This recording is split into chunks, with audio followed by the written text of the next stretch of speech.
नमस्कार, स्वागत है न्यूज 18 पंजाब हरियाणा में। मैं कुलदीप भारद्वाज हाजिर हूं देश और प्रदेश की सभी अहम खबरों के साथ। बुलेटिन की शुरुआत करेंगे बीबीएमबी बैठक के साथ, जहां पर एक बार फिर पंजाब ने जो है इनकार कर दिया है पानी देने से, हरियाणा को पानी देने से इनकार कर दिया है।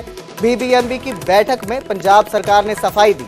पंजाब, हरियाणा और राजस्थान के अधिकारियों के बीच ये बैठक हुई। हरियाणा ने 8,500 क्यूसेक पानी की मांग की थी। सीएम सैनी ने अतिरिक्त पानी के लिए सीएम मान को पत्र लिखा था। सैनी सरकार ने राज्य में पेयजल संकट होने का हवाला दिया। 8 दिन तक 8500 क्यूसेक पानी मुहैया कराया जाए, ये हरियाणा की मांग थी, जिस पर पंजाब ने इनकार कर दिया है। सफाई दी है कि वो पानी नहीं दे सकते हैं। पंजाब, हरियाणा और राजस्थान अधिकारियों के बीच ये बैठक हुई है। बीबीएमबी की बैठक में हरियाणा को अतिरिक्त पानी देने से पंजाब ने इनकार कर दिया है। बीबीएमबी की बैठक में सरकार की सफाई सामने आई है। अधिकारियों के बीच ये बैठक हुई है। इस खबर पर ज्यादा जानकारी के लिए मेरे सहयोगी पंकज मेरे साथ जुड़े हुए हैं। पंकज, हम जानना चाहेंगे कि क्या कुछ बैठक में हुआ और क्या सफाई सामने आई सरकार की पानी देने को लेकर हरियाणा की?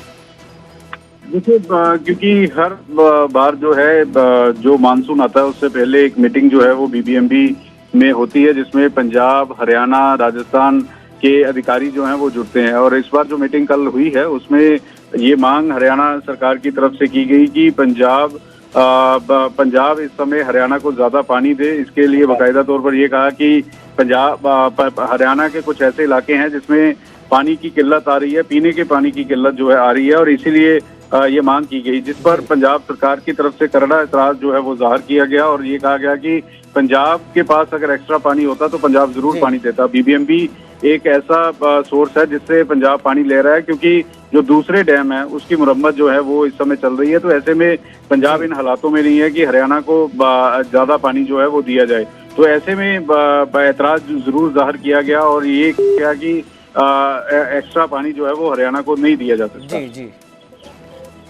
जी, बहुत बहुत शुक्रिया इस जानकारी के लिए पंकज, मेरे साथ जुड़ने के लिए बहुत बहुत शुक्रिया, धन्यवाद। तो बीबीएमबी को जो है उसकी बैठक हुई थी। पानी को लेकर हरियाणा ने मांग की है 8500 क्यूसेक अतिरिक्त पानी देने की पंजाब से। तो जिसके बाद जो है बैठक हुई, पंजाब, हरियाणा और राजस्थान के बीच ये बैठक हुई, जिसके बाद पंजाब ने इनकार कर दिया हरियाणा को पानी देने से। इसी खबर पर मेरे साथ बीजेपी के नेता वीरेंद्र चौहान जुड़े हुए हैं। मैं जानना चाहूंगा सर, ये जो पानी का मुद्दा है जो मना किया है, इस पर क्या प्रतिक्रिया है? देखिए, हरियाणा हमेशा पानी के मामले में मैंने जब से हरियाणा अस्तित्व में आया है, पंजाब ने उसके साथ न्याय नहीं किया। पंजाब के लोग, पंजाब की लीडरशिप हमेशा ये कहते रहे कि असी तुहाडे वड्डे भरा हाँ, हरियाणा छोटा भरा है। वो भी दिन था हम एक ही थे 1966 की 1 नवंबर तक। तो उस सब के बावजूद हमें हमारा हक जो पहले से मारा हुआ है पंजाब में, रावी ब्यास के पानी में जो हमारा हिस्सा एसवाईएल के मार्फत आना था, वो तो मिला ही मिला नहीं जी। अदर फ्रंट्स कह लीजिए, वहां पर भी हमारे साथ चीटिंग होती है, धोखा होता है। और जब हम पानी मांगते हैं, जब हम कहते हैं कि हमारा हक दिया जाए, तो पंजाब की सरकारें वो दादागिरी के एटीट्यूड में आ जाती हैं, इस मोड में आ जाती हैं कि सानू की, कि साडा की, असी क्यों हरियाणा नू पानी देइए। और उनके पास तमाम तरह के बहाने होते हैं। पंजाब में उसके दरियाओं का पानी, उसके भीतर से बहते दरियाओं का पानी, वो सेम का कारण बने तो बने। पंजाब की दरियाओं का पानी गैर कानूनी तौर पर, जिसके लिए हम बाध्य नहीं हैं, वो सरप्लस बहकर पाकिस्तान चला जाए, पंजाब की सरकारों को दर्द नहीं होता, कोई पीड़ नहीं होती। लेकिन छोटे भरा हरियाणा को जरूरत के समय, खास तौर पर जो ये सख्त मौसम होता है गर्मी का, जब सिंचाई के लिए तो चाहिए होता है पानी, हमारे यहाँ पीने के पानी की भी कई सारे इलाकों में, हरियाणा के खास तौर पर दक्षिण हरियाणा के हिस्सों में दिक्कत आ जाती है। और हम अगर कह दें कि हमें थोड़ा पानी और दे दो भाई, तो पंजाब हाथ खड़े कर देता है। ये दुर्भाग्यपूर्ण है, ये पीड़ादायक है। मैं ये समझता हूँ कि पंजाब को अपने इस रवैये को चेंज करना चाहिए। और जैसा हमने कहा है, मुख्यमंत्री जी ने भी, जो मेरी जानकारी में, पत्र लिखा मान साहब को ये एक ह्यूमैनिटेरियन ग्राउंड भी होता है भाई साहब। रिश्ते हमारे आपके हैं ही, हम अलग नहीं थे कभी भी, हम एक ही हैं। तो उस नाते भी और उससे बड़ा एक मानवता का नाता वो है। तो उस आधार पर हमें हमारी जरूरत के हिसाब से थोड़ा अतिरिक्त पानी आप दे दो, आपका कुछ जाएगा नहीं, हमें थोड़ी राहत मिल जाएगी। क्योंकि आपका तो पानी व्यर्थ जा ही रहा है जी। आपका तो पानी सेम की समस्या कई सारे इलाकों में पंजाब के पैदा कर ही रहा है। तो मैं आपके चैनल के माध्यम से भी नए सिरे से यही अनुरोध करूंगा पंजाब की जो सत्ताधारी पार्टी है और भगवंत मान जी से कि वो सोचें, जरा अपने अधिकारियों को निर्देश दें कि वे इस मामले में, पानी के मामले में थोड़ा सा तो मानवीय हो जाएं। हक तो हमारा SYL वाला भी पेंडिंग पड़ा है, आप उससे भी कुंडली मार के बैठे हैं और आज से नहीं बैठे, जब से हरियाणा बना है तब से आप बैठे हुए हैं। सुप्रीम कोर्ट के 3 फैसले हरियाणा के क्लियरली हक में आने के बावजूद आपने हमें हमारा ड्यू जो हमारा बनता है वो आज तक नहीं दिया है। तो कम से कम कोई तात्कालिक राहत जो बनती है हमारी वो तो आप दें। और मैं सोचता हूं कि हरियाणा की सरकार इस मैटर को केंद्र की सरकार के साथ भी टेकअप कर ही रही होगी। आज तक नहीं किया होगा तो आने वाले दिनों में वो प्रक्रिया होगी जी। हमारी जिम्मेदारी, हरियाणा की नायब सिंह सैनी सरकार का दायित्व है कि वो हरियाणा के लोगों को इस सख्त मौसम में पीने के पानी की किल्लत तो कम से कम कहीं भी न आने दे। सुदूरवर्ती जो हरियाणा है, दक्षिण का हरियाणा, जहां अक्सर पानी के पीने के पानी की भी दिक्कत आ जाती है इस मौसम में, हम अपने लोगों के को पीने का पानी, स्वच्छ और पर्याप्त पानी उपलब्ध कराने के लिए पाबंद हैं, प्रतिबद्ध हैं। और उसी कमिटमेंट को पूरा करने के लिए हम कह रहे हैं पंजाब सरकार से कि साहब थोड़ा बदलिए अपना मन, सियासत से ऊपर उठिए, राजनीति से ऊपर भाईचारा होता है और भाईचारे से भी बड़ी इंसानियत और मानवता होती है, ह्यूमैनिटेरियन ग्राउंड होता है।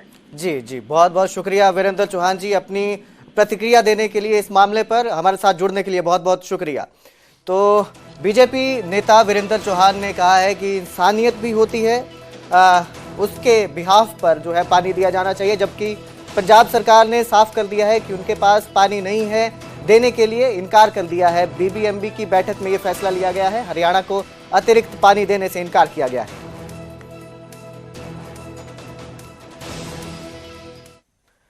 आगे बढ़ेंगे, बात करेंगे फतेहाबाद की, जहां पर बीजेपी नेता मनीष सिंगला के अपमान के मामले में DSP जितेंद्र राणा ने मनीष सिंगला से माफी मांग ली है। बीजेपी नेता मनीष सिंगला ने DSP को माफ कर दिया है। 27 अप्रैल 2025 को सिरसा में कार्यक्रम से जुड़ा यह मामला है, जहां पर साइक्लोथॉन के समापन कार्यक्रम में मनीष सिंगला पहुंचे थे।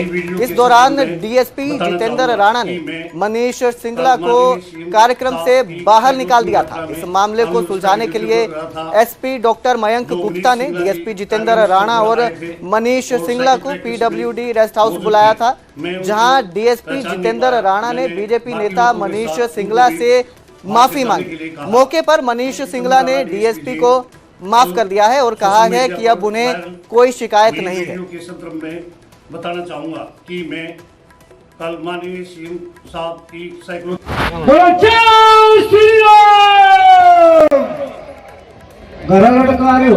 मैं जितेंद्र राणा DSP जींद कल सोशल मीडिया पर वायरल हुई वीडियो के संदर्भ में बताना चाहूंगा कि मैं कल माननीय CM साहब की साइक्लोथॉन यात्रा में कानून व्यवस्था की ड्यूटी पर रहा था। जो मनीष सिंगला जी कार्यक्रम स्थल पर आए थे और साइकिल ट्रैक के समीप मौजूद थे, मैं उनको पहचान नहीं पाया। मैंने बाकी लोगों के साथ उनको भी वहां से जाने के लिए कहा। मेरा उनके मान सम्मान को ठेस पहुंचाने का कोई इरादा नहीं था। मेरे इस कार्य से यदि माननीय श्री मनीष सिंगला जी की भावना को कोई ठेस पहुंची है तो मैं भाई मनीष जी से क्षमा व्यक्त करता हूं। मैं माननीय पूर्व राज्यपाल प्रोफेसर गणेशी लाल जी और मनीष जी के पूरे परिवार का मान सम्मान करता हूं। तो अब क्या मामला है ये भी समझ लीजिए। समापन कार्यक्रम था साइक्लोथॉन का, सीएम के कार्यक्रम था, तो बीजेपी नेता को वहां से पुलिस अधिकारी ने बाहां पकड़कर बाहर निकाला था। सिरसा में साइक्लोथॉन में पहुंचे थे मनीष सिंगला।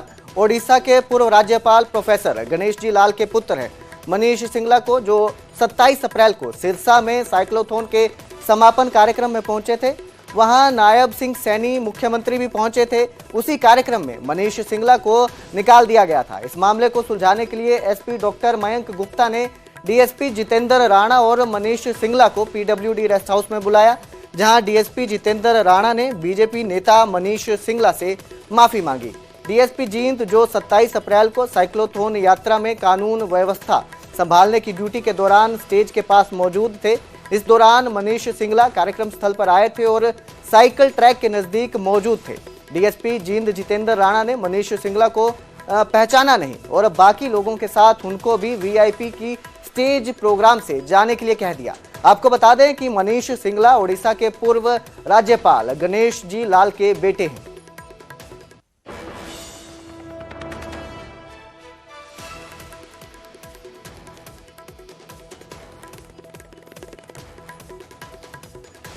पहलगाम आतंकी हमले में शहीद लेफ्टिनेंट विनय नरवाल के घर नेताओं के आने जाने का सिलसिला जारी है। किसान नेता राकेश टिकैत ने सोमवार को विनय नरवाल के घर जाकर उनके परिजनों को सांत्वना दी।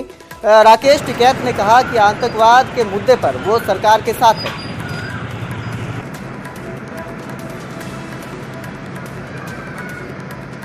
अब सरकार को तो फैसले लेने चाहिए, सरकार को तो नमक का फैसला भी लेना चाहिए और हमको आम आदमी को भी लेना चाहिए। लाहौरी नमक का इस्तेमाल नहीं करना चाहिए, लेना चाहिए आम आदमी को भी। कितने लोगों ने सेंधा नमक खाया है, कौन कौन उसका बहिष्कार करेगा? तो बहुत से फैसले हैं, बहुत इंटरनल फैसले होते हैं, इन सब का लेना पड़ेगा अपने आप ही, सरकार का भी। जो सरकार ले रही है, हम उस मुद्दे पे अगर बाहरी देश के बाहर कोई भी फैसला होगा तो भारत में रहने वाले लोगों को साथ में उस फैसले के साथ में हमको खड़ा रहना चाहिए। पानी वाला फैसला सही है, ठीक है, पानी वाला ठीक है फैसला। रुक करेंगे अगली खबर का। कुरुक्षेत्र में पहलगाम के शहीदों की याद में श्री अखंड पाठ साहिब शुरू किया गया है। ऐतिहासिक गुरुद्वारा 6वीं पातशाही में अखंड पाठ गुरुद्वारे के हेड ग्रंथी बाबा बेअंत सिंह ने शुरू किया है। 30 अप्रैल की सुबह 10 बजे तक यहां पर हाजिरी लगा सकते हैं। HSGMC पूर्व प्रधान जगदीश सिंह झिंडा ने हमले की निंदा की, गुनाहगारों के खिलाफ कड़ी कार्रवाई किए जाने की मांग की, शहीदों की याद में स्मारक बनाए जाने की मांग की, कश्मीर में सुरक्षा व्यवस्था पुख्ता किए जाने की मांग की। तो शहीदों की याद में कुरुक्षेत्र में श्री अखंड पाठ साहिब का पाठ रखा गया है।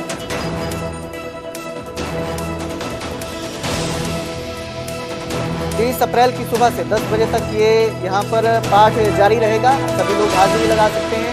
HSGMC के पूर्व प्रधान जगदीश सिंह झिंडा ने भी हमले की निंदा की, गुनाहगारों के खिलाफ कड़ी कार्रवाई किए जाने की मांग की।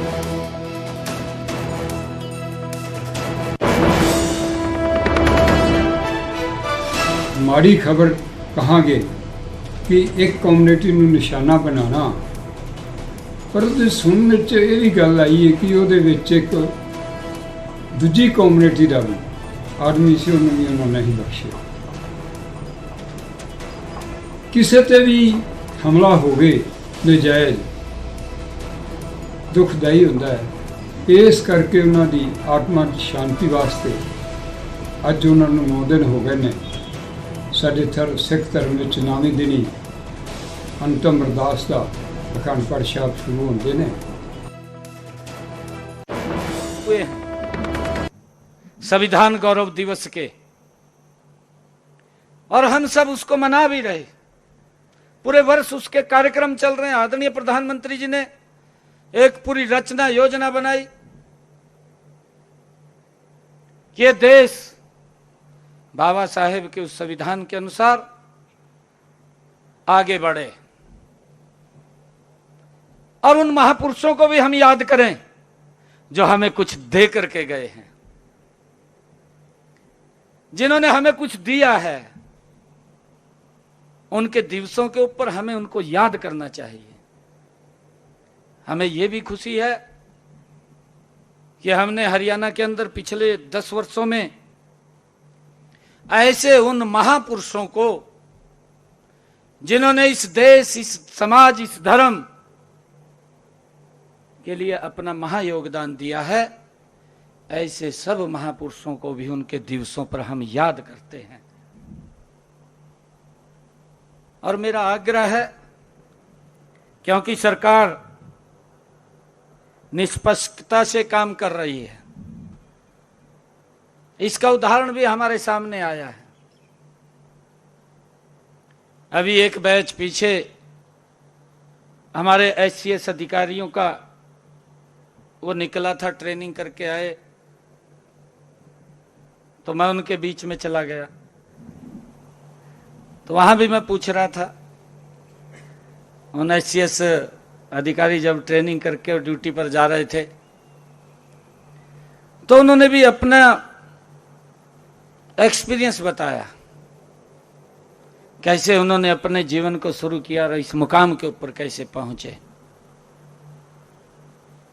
परंतु मुझे इस बात की खुशी भी है, इस बात का गर्व भी है, इस बात का गौरव भी है कि जब नीति स्पष्ट हो और जब नियत साफ हो तो कोई समस्या सामने नहीं आती। मुझे इस बात का गर्व है कि जब उन बच्चों ने बताया, कई बच्चों ने बीच में बताया कि एक साधारण परिवार से कोई सोच भी नहीं सकता। मैं उदाहरण आपके सामने खड़ा हूं, मेरे परिवार में से कोई पंचायत का चुनाव भी नहीं लड़ा और मोदी जी ने मुख्यमंत्री बनाए का बिठाई दिया। एक साधारण परिवार का बालक अपनी मेहनत के, अपने परिश्रम के ऊपर कैसे आगे बढ़ता है। एक साधारण परिवार का बच्चा बिना पर्ची, बिना खर्ची के IAS लग जाता है, CS लग जाता है, हरियाणा सरकार की नौकरी लग जाता है। इसका मैसेज हरियाणा में नहीं है,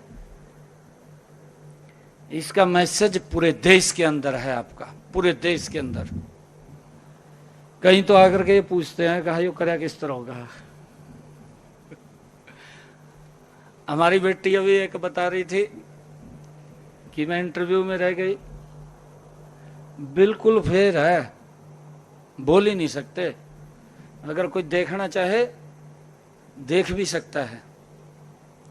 जो इंटरव्यू लेने वाले भी हैं ग्रुप, उनको भी पता नहीं है। जो इंटरव्यू लेते हैं उनको भी ये मालूम नहीं है भी इसके कितने नंबर होंगे। एक सिस्टम को बनाया है और इस सिस्टम ये वैसे नहीं बना, इसके पीछे भी ताकत लगी है। मुझे ध्यान में है, मैं 2014 में जब विधायक बना, तो विधायक बना, हमारी सरकार पहली बार आई, विधायक बना तो 1 साल के बाद मुझे मंत्री बना दिया। मंत्री बनाया मुझे तो अपेक्षाएं होती हैं हल्के के लोगों की। हल्के के लोग मेरे पास आए, कहने लगे कि बच्चे को नौकरी लगवाना। पर्ची दे दी मेरे को, मैंने भी लेकर जेब में पहली, मैं कहते हो जी। तो मैं मनोहर लाल जी के पास आया, मैं मनोहर लाल जी ने कहा, मैं कहा जी काफ़ी लोग मिल रहे हैं, भी नौकरी लगवानी है। मनोहर लाल जी ने एक बात कही मेरे को, मैं दोबारा। तो तेंदुए की मौजूदगी से इलाके के लोगों में दहशत है। जीव जंतु विभाग के कर्मचारियों को जानकारी दी गई है। CCTV कैमरे की फुटेज में जंगली जानवर दिखने के बाद वन विभाग ने इलाके में तेंदुआ होने की पुष्टि की है। विभाग की टीम तेंदुए के पंजे के निशान मिले हैं। आपको बता दें कि भोडंसी के पास भारत यात्रा केंद्र अरावली पहाड़ियों के करीब है, जहां पर पहले भी तेंदुआ दिखाई देने की बात सामने आई थी। सोहना इलाके की बात करें तो यहां पर तेंदुओं की संख्या लगातार बढ़ रही है। अरावली पहाड़ियों के नजदीक बसे गांव में हर महीने कहीं न कहीं से तेंदुआ दिखाई देता रहता है। कुछ समय पहले सोहना के पास बनी एक समिति में भी तेंदुआ सीवर ट्रीटमेंट प्लांट में घुस गया था। ऐसे में लोग दहशत में हैं और तेंदुए को पकड़ने की मांग कर रहे हैं।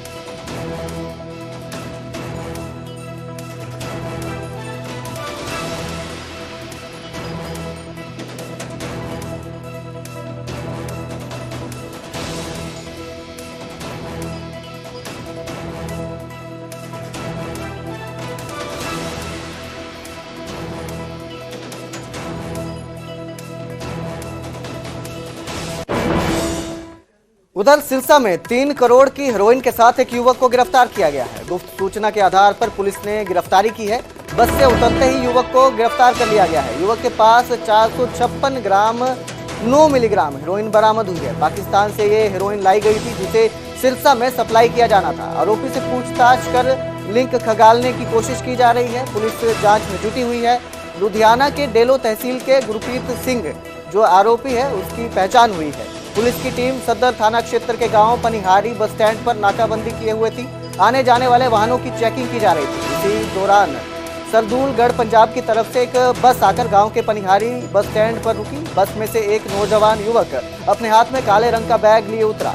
युवक ने पुलिस की गाड़ी को देखकर भागने का प्रयास किया। पुलिस पार्टी ने शक के आधार पर युवक को काबू कर लिया। युवक की तलाशी ली गई तो उससे करीब 3 करोड़ रुपए की 450 ग्राम हेरोइन बरामद हुई।